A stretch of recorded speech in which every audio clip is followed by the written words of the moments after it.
अस्सलाम वालेकुम। Equation series में एक और वीडियो देखें। इतने सारे वीडियोस इक्वेशन में इसलिए करा रहा हूँ, आप पिछले वीडियोस में भी देखें तो मुख्तलिफ़ किस्म के इक्वेशन हैं आपके सामने। तो ये जो अभी दो इक्वेशन में लेके आया हूँ ये भी बिल्कुल ही डिफरेंट इक्वेशन है पिछले वीडियोस के मुकाबले में। तो आते हैं इक्वेशन नंबर 1 में, 4x + 5/2। तो ये जो 5/2 है ये एक फ्रैक्शन में है और ये 4x जो है ये होल नंबर है। इसी तरह यहाँ पर x है, इसके साथ कोई कोएफिशिएंट नहीं है तो 1x है, तो ये भी एक होल नंबर है। और ये वाला जो नंबर है ये मिक्स फ्रैक्शन में है। तो सबसे पहले काम हम क्या करेंगे, जो ये मिक्स फ्रैक्शन है इसको हम इम्प्रॉपर फ्रैक्शन में कन्वर्ट करेंगे। तो 4x + 5/2 को फिलहाल हम ऐसे ही रहने देंगे, x प्लस इसको हम इम्प्रॉपर में कन्वर्ट करेंगे। तो इम्प्रॉपर में कन्वर्ट करने का तरीका, ये जो 4 है इस 2 के साथ मल्टीप्लाई करो, तो दोनों को मल्टीप्लाई करने से 8 आंसर आएगा। उस 8 में इस 1 को प्लस करना है तो 9, और जो डिनोमिनेटर पहले से 2 है वो वही 2 ही रहेगा। तो अब इसको हमने कन्वर्ट कर दिया इम्प्रॉपर फ्रैक्शन में। वेरिएबल को वेरिएबल के साइड में शिफ्ट कर दो और कांस्टेंट को कांस्टेंट के साइड में शिफ्ट कर दो। जो 4x है ये अपने साइड में पहले से रखा है। अब ये वाला जो x है प्लस में है तो इसको हम शिफ्ट कर देंगे तो साइन चेंज हो जाएगी, -x होगा। और ये वाला अब देखें इस साइड में 9/2 पहले से रखा है तो इसकी साइन जो प्लस की है वो प्लस में ही है। ये वाला 5/2 यहाँ से हम शिफ्ट कर रहे हैं इस तरफ तो इसकी साइन चेंज होगी, 5/2 बन जाएगा।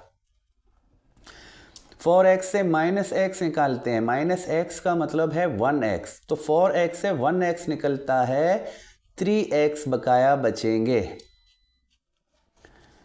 इसी तरह अब यहाँ फ्रैक्शन में माइनस की निशानी है तो दो फ्रैक्शन को माइनस करना बहुत ही इजी है जब दोनों डिनोमिनेटर सेम होते हैं। तो यहाँ पर एलसीएम निकालने की ज़रूरत नहीं है क्योंकि दोनों डिनोमिनेटर सेम हैं। तो हम डिनोमिनेटर को एक दफ़ा कॉमन करके लिखेंगे और नोमिनेटर्स को इस तरह रखेंगे, 9 - 5।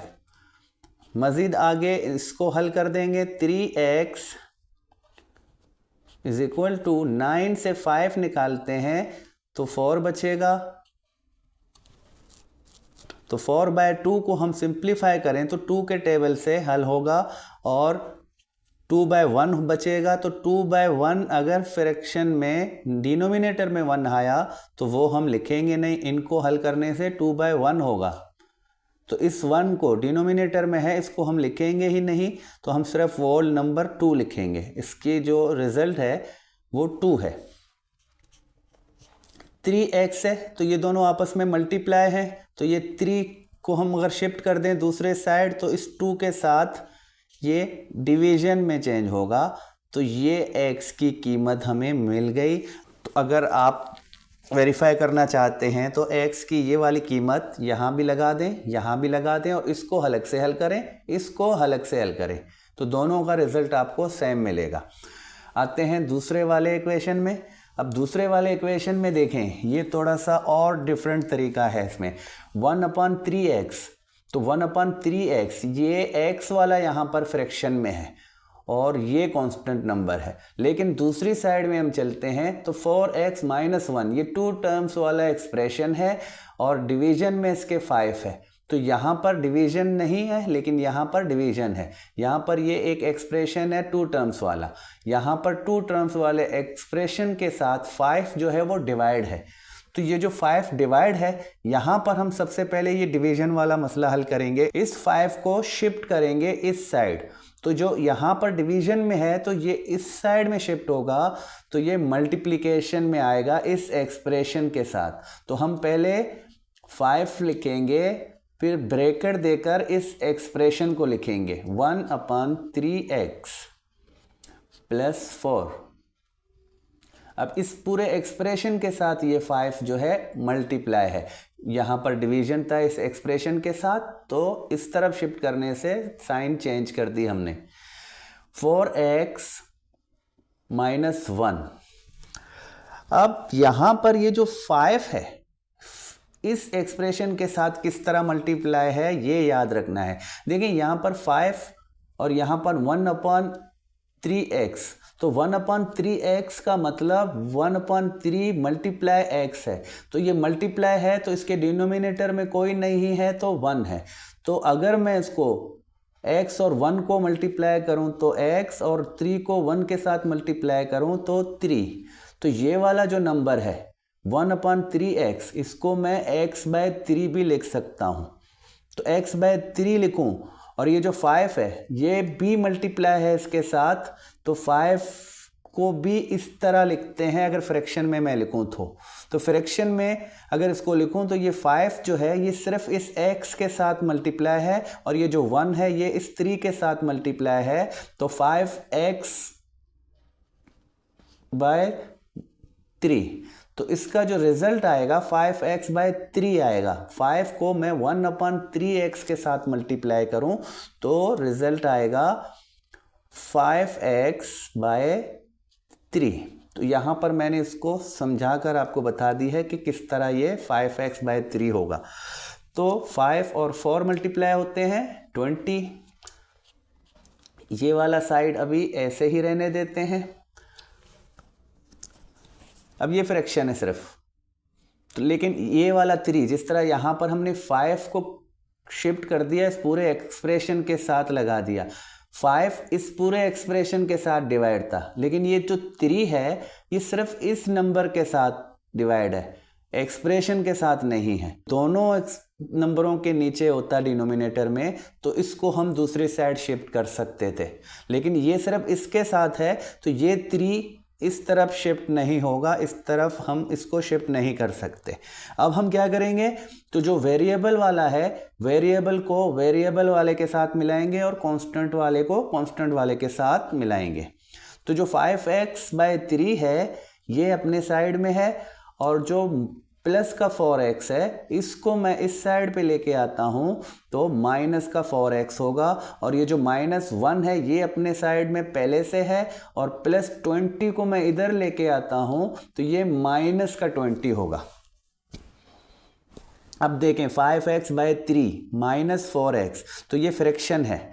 अब 5x/3 - 4x, तो 4x के डिनोमिनेटर में 1 है, इसको भी मैं अगर फ्रैक्शन में लिख दूं तो 4x/1 होगा। अब फ्रैक्शन के बहुत से तरीके हैं हल करने के, एलसीएम के तरीके या क्रॉस मल्टीप्लिकेशन, जो भी तरीका आपको आसान लगे आप उसमें हल कर दें।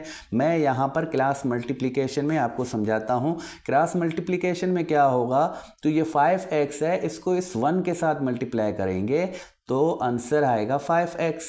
अब ये माइनस रखेंगे, इस तरह इस 3 को 4x के साथ मल्टीप्लाई करेंगे 12x, और नीचे डिनोमिनेटर 3 इस 1 के साथ मल्टीप्लाई होगा तो 3 आएगा। अब 5x - 12x, तो माइनस के 7x बचेंगे बाय 3।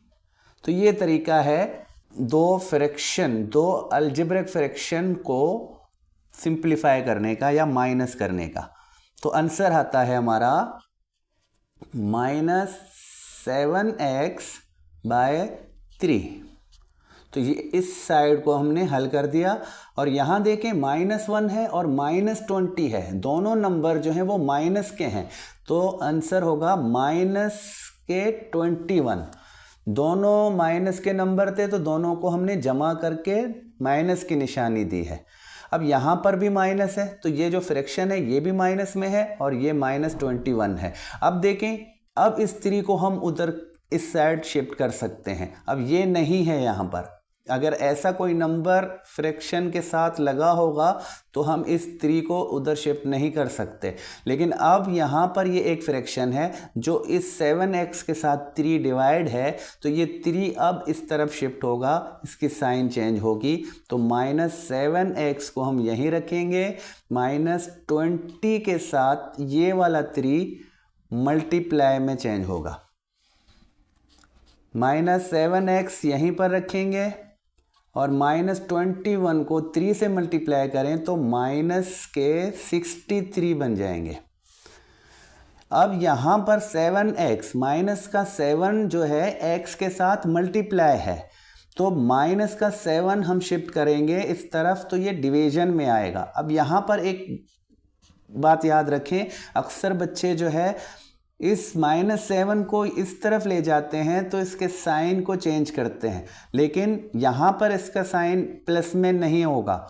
ये माइनस का 7 x के साथ मल्टीप्लाई है, तो x के साथ मल्टीप्लाई है तो माइनस का 7 इस तरफ आएगा तो डिवीजन में होगा और माइनस इसके साथ ही होगा, माइनस ख़त्म नहीं होगा।